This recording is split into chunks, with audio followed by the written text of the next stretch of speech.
పెట్టాలి దీపం. కానీ కార్తీక పౌర్ణమి నాడు దీపం వెలిగిస్తే వెలిగించి వెళ్ళిపోకూడదు.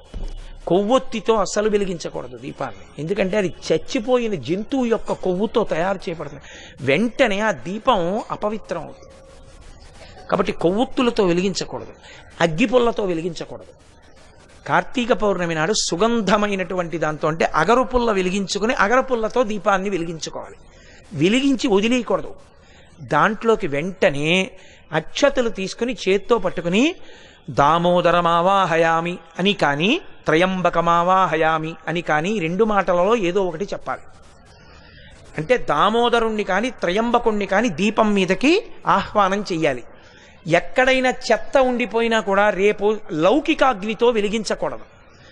ఈ ఆవాహన చేయబడిన దీపంతో వెలిగించి ఆ దీపం దగ్గర నిలబడి ఒక మాట చెప్పాలి అందరు.